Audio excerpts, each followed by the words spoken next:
Et en plateau avec nous ce soir, Jeanne Lecourt, présidente de Vahinete Aratei Yorana. Jeanne. Yorana.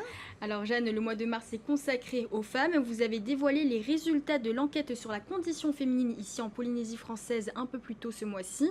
Alors avant de parler de solutions, quels sont les principaux constats qui ressortent de cette enquête? Oui, alors cette enquête déjà, l'origine est l'organisation du séminaire des femmes organisé par la vice-présidente Minari Chantal Gagnon il y a un an pile à Cana, où elle a réuni 98 femmes de tous les archipels et où on a débuté cette enquête. C'est une enquête qualitative et pas quantitative, c'est-à-dire que ce sont des questions ouvertes qui ont été posées aux femmes, c'est-à-dire qu'on les engageait sur leurs propres réponses. Donc c'est du coup une enquête qui est plus difficile à traiter puisqu'il faut saisir chacun des messages que les femmes dont les femmes ont réfléchi.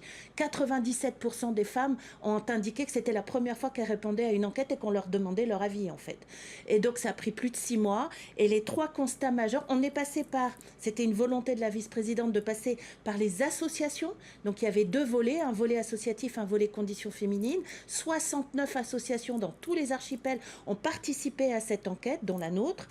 Et donc la volonté était de leur demander leur avis. Et 3 constats majeurs. Premier constat, une précarité financière et voilà évidente. 100% des femmes aux Marquises et au Tuamotu indiquent qu'elles connaissent des problèmes, des soucis financiers. 21,4% sont sans emploi.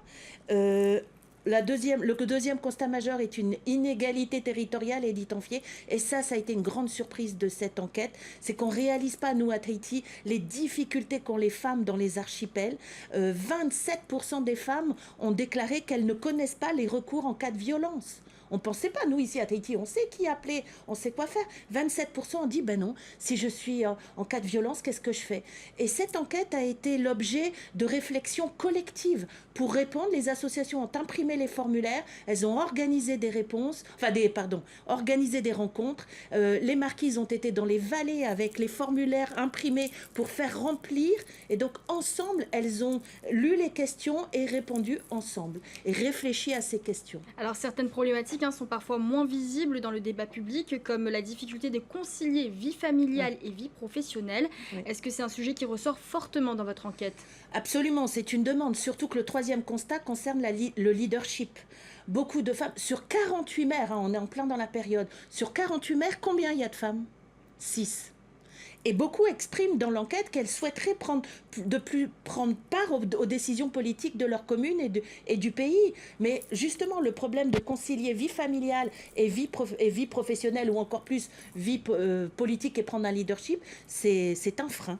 Alors dans votre rapport, vous évoquez aussi ce que vous appelez le paradoxe polynésien, des femmes qui sont très présentes dans la vie familiale, associative ou économique, mais qui sont confrontées à des difficultés sociales. Comment l'expliquez-vous?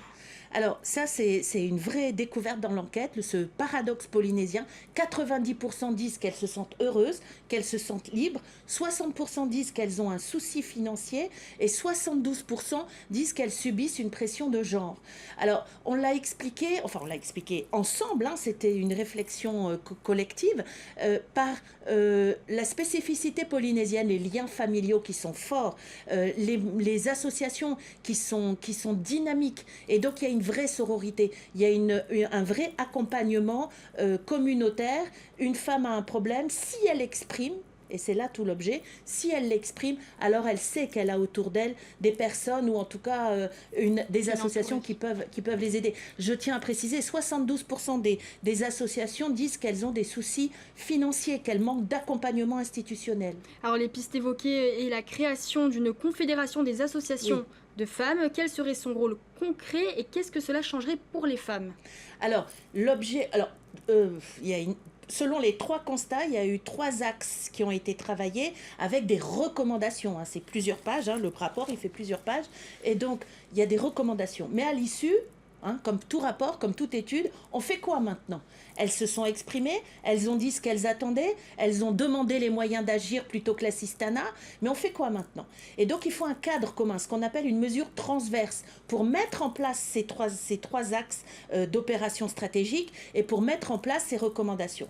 Donc la proposition qui est faite, c'est de créer une confédération qui n'est pas comme une fédération. Une confédération, c'est mutualiser les forces tout en respectant les principes et les missions de chacune des associations. Donc confédérer ces associations ensemble pour qu'on travaille ensemble à la mise en place de ces recommandations par archipel. Une femme des Marquises a exprimé qu'elle n'a pas les mêmes problèmes qu'une femme de Tahiti ou qu'une femme d'Erarumatei. Alors très rapidement, Jeanne, le mois de mars est consacré aux droits des femmes. Quels sont les événements prévus ici au Fénois tout au long de ce mois et pourquoi et où est-ce qu'ils se déroulent? Alors je vais être très rapide. Lundi, déjà ce week-end au Hilton, il y a le salon Iné. Lundi, il y a la remise des Poerava.